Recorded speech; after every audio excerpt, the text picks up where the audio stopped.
Mic बंद कर देंगे, माइक चालू हो। स्पीकर स्पीकर सारा स्पीकर बंद।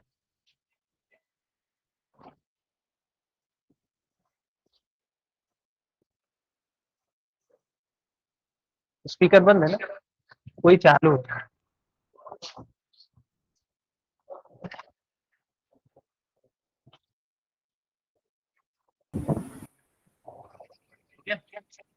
नहीं, यहाँ बंद करो, आवाज आएगी। नमस्ते सर।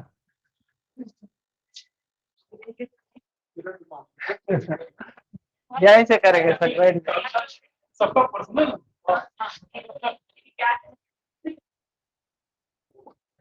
पता कि हम लोग कार्य के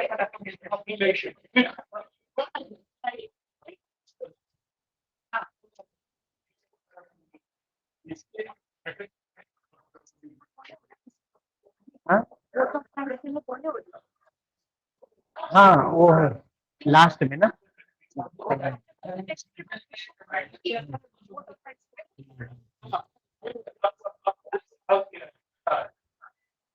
मतलब ये तो बोल ही सकता है कि हमने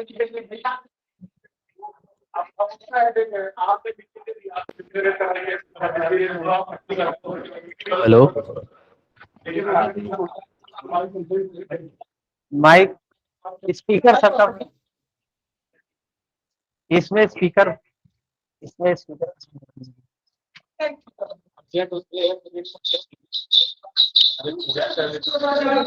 पवन चालू करो। स्पीकर बंद करिए, स्पीकर बंद करिए यहाँ से। अच्छा आपका है स्पीकर, नीचे से होगा कहीं नीचे।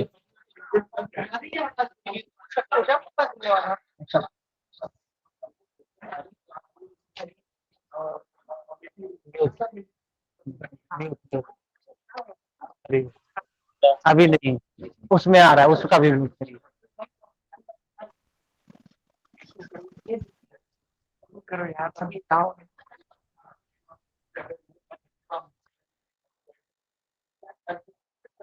हरिओम, ठीक है।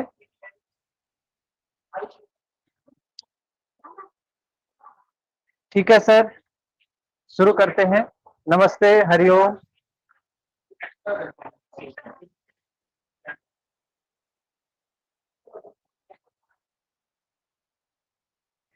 नमस्ते, हरिओम। आज हम बहुत महत्वपूर्ण टॉपिक आर्टिकल उठाए हुए हैं जो हम लोगों के लिए, हम लोगों के फ्यूचर के लिए बहुत अच्छा है।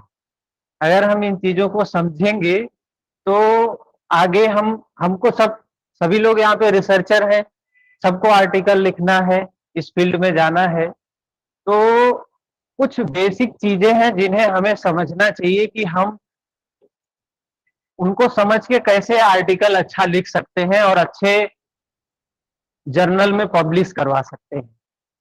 तो हमने जो टॉपिक लिया है, द प्रिज्मा 2020 स्टेटमेंट, ये गाइडलाइन है, N updated guideline for reporting systematic review published in the BMJ journal. ये ऑथर है इसके मैथ्यू जे पेज।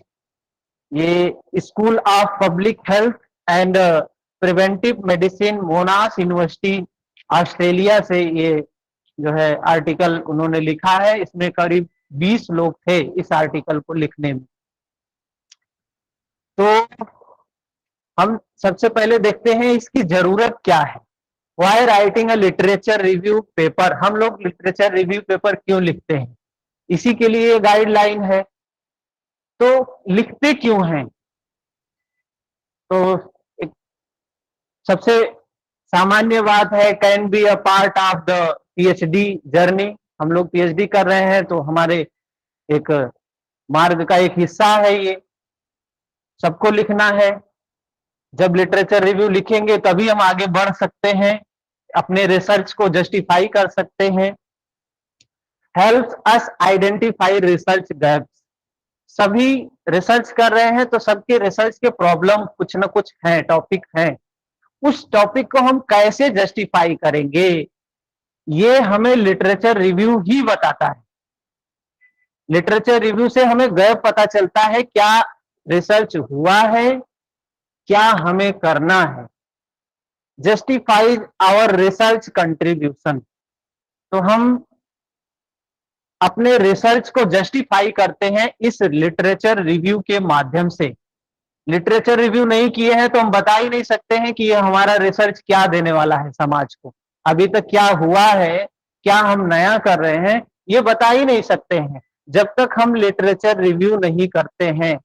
और आगे improving the reputation in the academic community.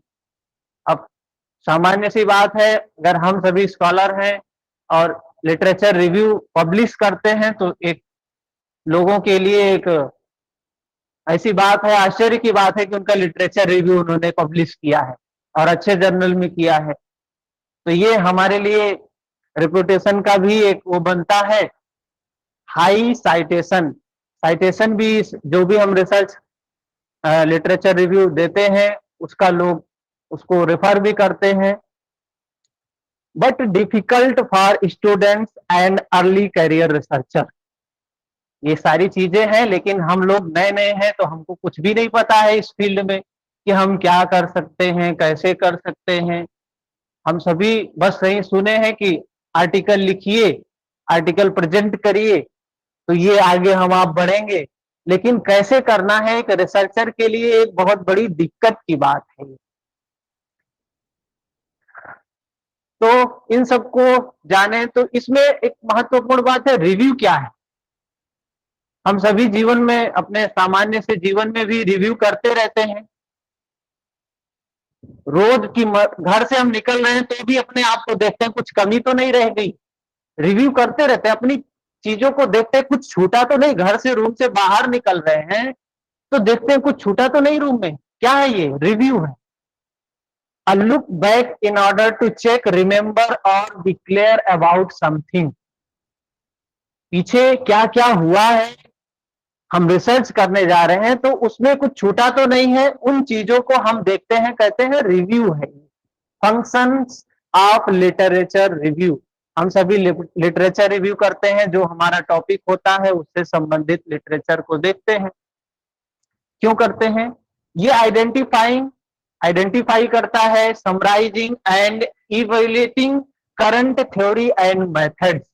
अभी तक क्या क्या चीजें हैं, कौन कौन सी थ्योरी हैं, उनको हम देखने के लिए, मेथड्स कौन से हैं उनको देखने के लिए लिटरेचर रिव्यू करते हैं। और identifying methodology problems and gaps, जो अभी तक रिसर्च हुई है उनमें गैप क्या क्या है, इसको देखने के लिए हम रिसर्च करते हैं, ये लिटरेचर रिव्यू करते हैं।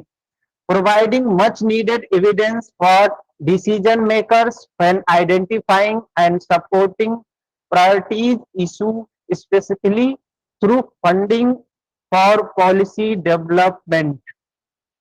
तो पॉलिसी डेवलपमेंट के लिए ये हमारा लिटरेचर रिव्यू हेल्पफुल होता है। Practitioners read them to keep up to date with their fields, तो जो भी इस फील्ड में एक्सपर्ट्स हैं उनको भी अपडेट करता है, नई चीजों के, पुरानी चीजों, पीछे कौन कौन सी चीजें हैं समराइज करते हैं। ग्रांटिंग एजेंसी में require a literature review to ensure there is a justification for further research, जो हमें फंडिंग दे रही है रिसर्च करने के लिए, वो इस लिटरेचर रिव्यू के माध्यम से जानती हैं कि क्या जरूरत है इसकी रिसर्च की।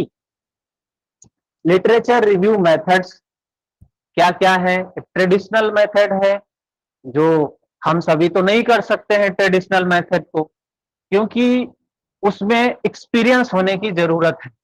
अगर हम लिटरेचर रिव्यू लिख के पहले देते, 10-15 साल पहले देते, तो उसमें नए स्टूडेंट्स का, नए स्कॉलर्स का एक्सेप्ट नहीं होता था।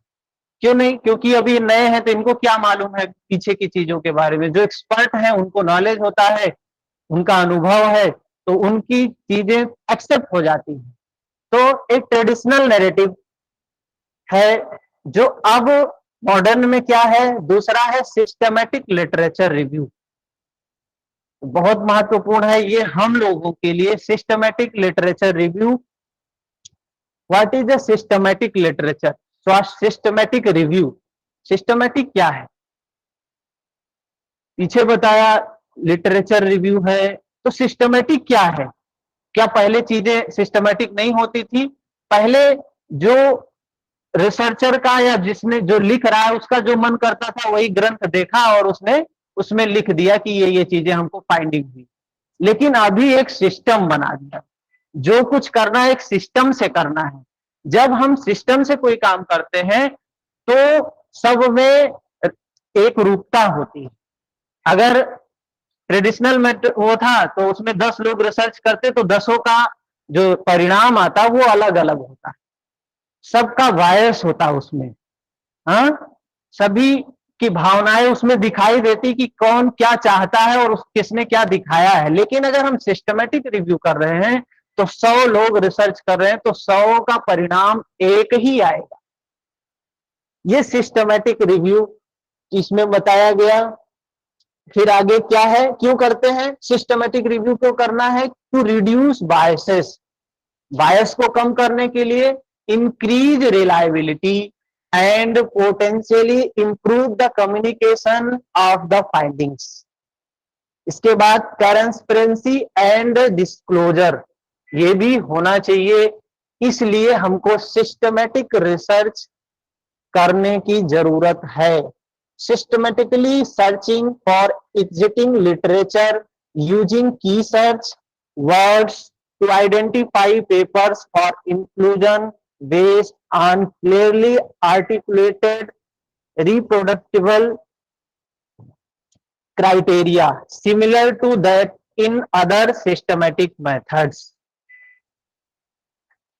ऐसे और भी कुछ पॉइंट हैं, आप देख सकते हैं। The methods use to identify and select literature are explicit, reproducible and without a prior assumption on the relevance of the literature selected।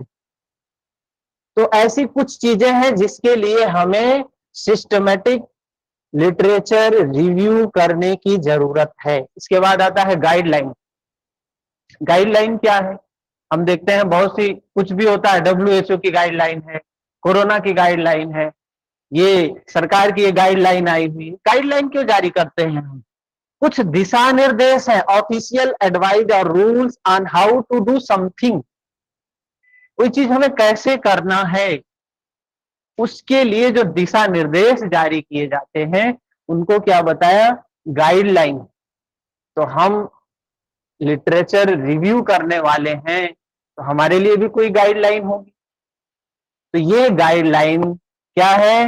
How to write systematic review even to the hardest problem. ये एक बड़ी problem है हम लोगों के लिए। There are solution. Solution क्या है? Prisma, the preferred reporting items for systematic reviews and Meta analysis guideline 2022। ये गाइडलाइन है जिसमें 2 महत्वपूर्ण चीजें हैं। क्या क्या है? 27 पॉइंट बताए गए हैं। लिटरेचर रिव्यू करने के लिए हमें 27 पॉइंट बताए गए हैं। वे पॉइंट अगर उसमें होंगे हमारी लिटरेचर रिव्यू में तो आपका जो लिटरेचर रिव्यू है वो एक्सेप्ट होगा। अगर 27 पॉइंट को आपने इंक्लूड नहीं किया है तो आपका रिसर्च, हम इतना मेहनत करते हैं, भेजते हैं तो वहां से वापस आ जाता है, नहीं सेलेक्ट हुआ। क्यों नहीं हुआ? क्योंकि आप इस गाइडलाइन को फॉलो नहीं किए। ये 27 पॉइंट हमको ध्यान में रखना है। अपने रिसर्च के टॉपिक को डिसाइड करने के दौरान उसके पहले हम लिटरेचर रिव्यू करते हैं और उसको जब हम प्रेजेंट करते हैं कैसे लिखना है ये भी चीजें इसमें बताई गई।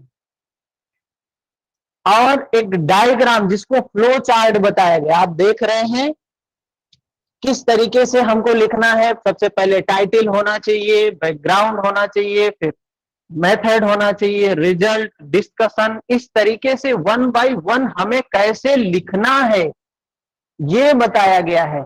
और फिर जब हम प्रॉब्लम को सेलेक्ट करते हैं, लिटरेचर को रिव्यू करते हैं, गूगल पे बैठते हैं तो वहां से सर्चिंग हमारी शुरू होती है। तो वहां हमें जो फाइंडिंग हुई है कैसे करना है इसके लिए यहां पे बताया गया है। ब्रीफ में हम यहाँ संभव नहीं है कि 20 मिनट में सारी चीजों को समझ सके, लेकिन कुछ मेन पॉइंट है जिनको हम देखेंगे। Review protocol, your topic and narrow it down. जब हम अपना टॉपिक डिसाइड करते हैं तो उसको कुछ कीवर्ड में, कुछ टर्म में आइडेंटिफाई करें कि ये हमारे की पॉइंट्स हैं, उनको हम फिर सर्च करें, ताकि वही चीजें कोई और भी सर्च करेगा तो सेम ही रिजल्ट पाएगा, अलग अलग रिजल्ट नहीं मिलेगा।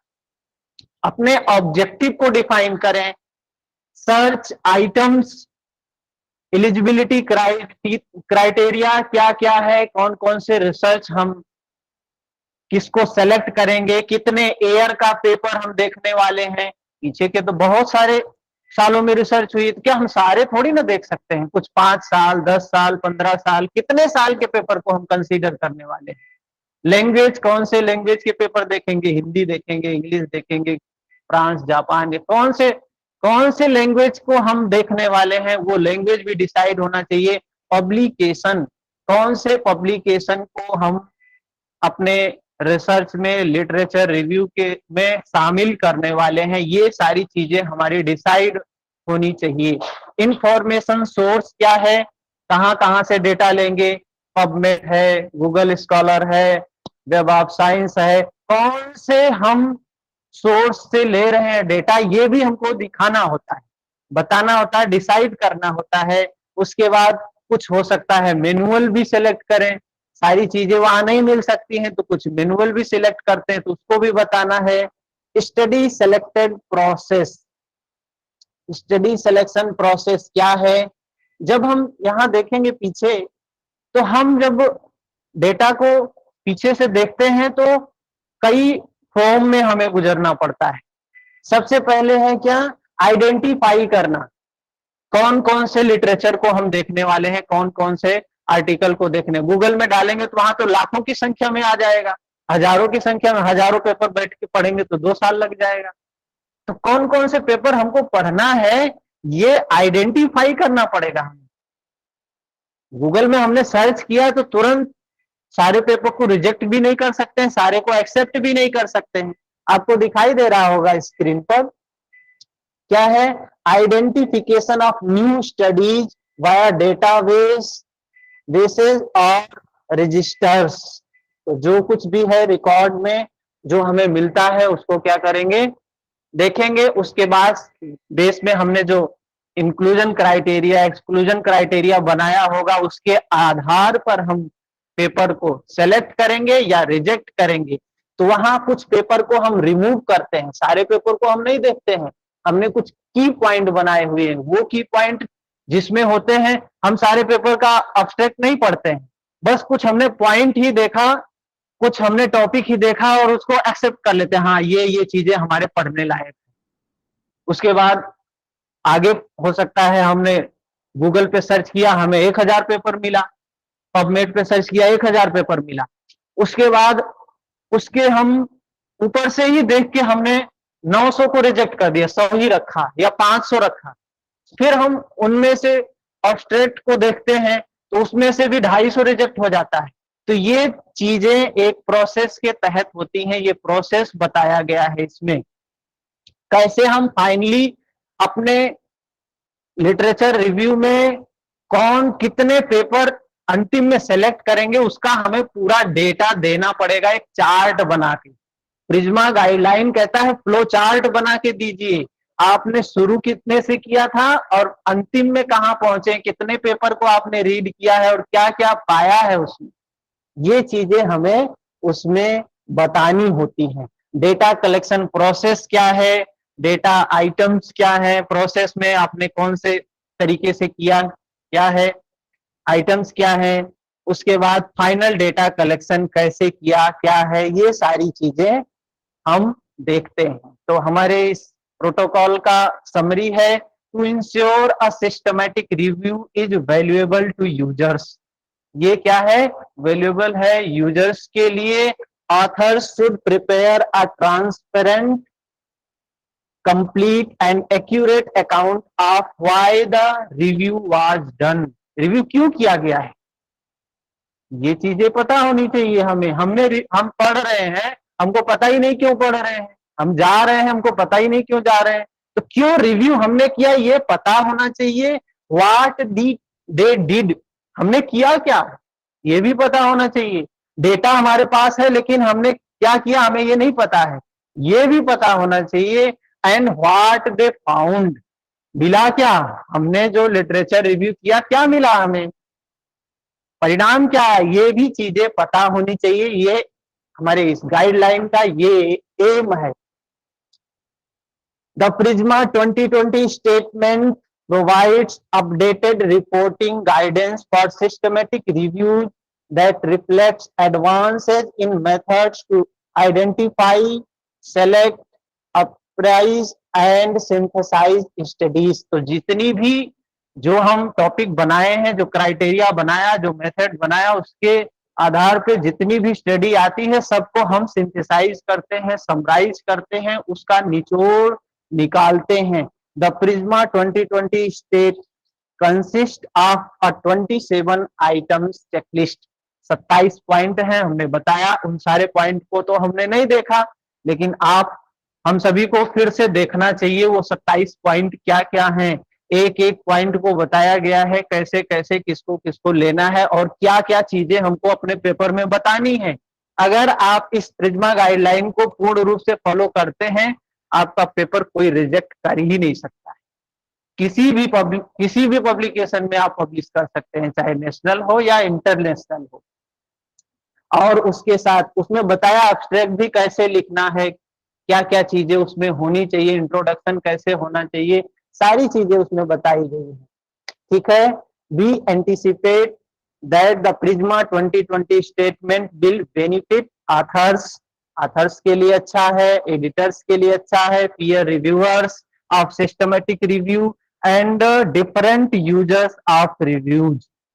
जो भी चाहे, including guidelines, developers, policy makers, health care providers, patients and other stakeholders, इन सब लोगों के लिए ये है हमारा प्रोटोकॉल जो है हेल्पफुल होता है। ये जो हम आर्टिकल लिखते हैं, जो लिटरेचर रिव्यू लिखते हैं, इन सब के लिए सहायक होता है। ठीक है। कोई प्रश्न है आप सभी का तो बिल्कुल पूछ सकते हैं।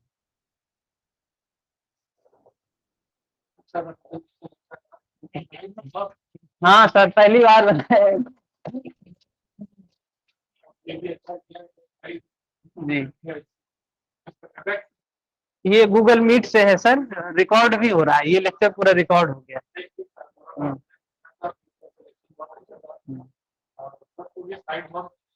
हाँ सर। जी सर जी। हाँ जी सर, मैं बता दूँ।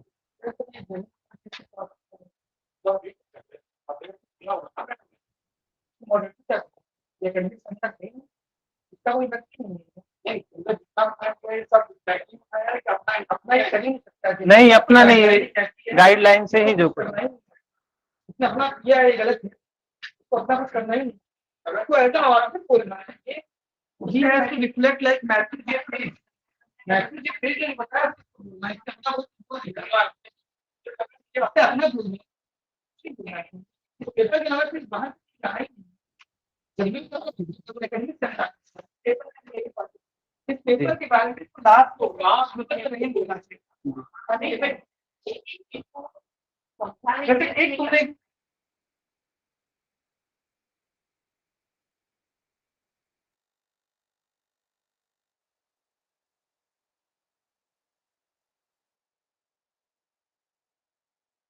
पवन म्यूट हो गए हैं आप, आवाज ही नहीं आ रही प्रोफेसर की।